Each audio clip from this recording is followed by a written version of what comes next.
আচলতে আমি প্ৰথম অৱস্থাত মই প্ৰতিষ্ঠাপক ডাঙৰীয়া ৰোনাল্ডো টাই ডাঙৰীয়াক মই অভিনন্দন জনাব বিচাৰিছোঁ আৰু আমি আচলতে এই অনুষ্ঠানটোৰ দ্বাৰা এটা সংবাদ মাধ্যমৰ জৰিয়তে এটা মেছেজ দিব বিচাৰিছোঁ। আমি এজন বিশিষ্ট চিকিৎসকক নিমন্ত্ৰণ কৰি নিছোঁ সুদূৰ নাগালেণ্ডৰ পৰা। আচলতে তেখেতে আমাৰ অসমৰ ৰাইজৰ কাৰণে অসমৰ ৰেলৱে বিভাগত চাকৰি কৰ্মৰত অৱস্থাত আছে আৰু যেতিয়া তেওঁক আমি ইমানলৈ নিমন্ত্ৰণ দিছিলোঁ তেওঁ আহিবলৈ খুব ইচ্ছা প্ৰকাশ কৰিলে।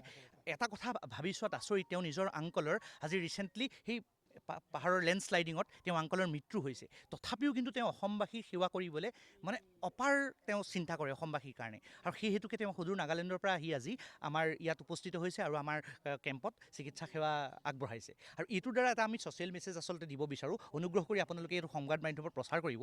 এইটোৱেই যে আমি আগতে একে মাকৰ সন্তান আছিলোঁ, আমি এণ্টায়াৰ নৰ্থ ইষ্ট একেলগে আছিলোঁ, কিন্তু ৰাজনৈতিক প্ৰেক্ষাপটতেই হওক বা কিবা কাৰণেই হওক আমি আঁতৰি যাবলগীয়া হ'ল।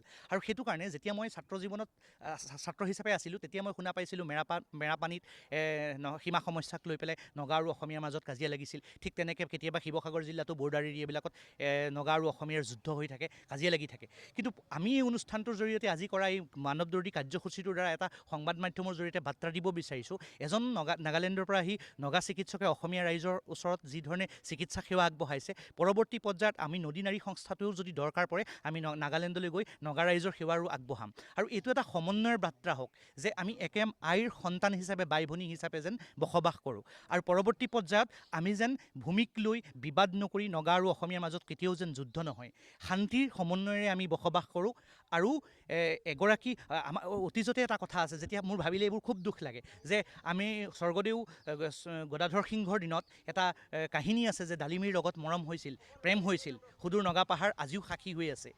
আৰু ঠিক তেনেকৈ আধুনিক যুগত যুগস্ৰষ্টা সুধাকণ্ঠ ডক্টৰ ভূপেন হাজৰিকাদেৱে, আপোনালোক সকলোৱে হয়তো জানে যে কহিমাৰ আধুনিকা ডালিমী আৰু গদাধৰ সিংহৰ সেই প্ৰণয়ৰ কথা তেওঁ সুন্দৰকৈ প্ৰমাণ দাঙি ধৰিছিল। কিন্তু হয়তো আজি আমি অসমীয়াও পাহৰি গ'লোঁ, হয়তো নগাসকলেও কিছু কিছু ক্ষেত্ৰত পাহৰি গ'ল। গতিকে সকলোকে মই হাতযোৰ কৰি বিনম্ৰ অনুৰোধ, আৰু তেজৰ নৈ ববলৈ নিদিব, নগা অসমীয়াৰ মাজত সমন্বয় আহক, আমি ভাতৃত্বৰ বোধেৰে জীয়াই থাকোঁ।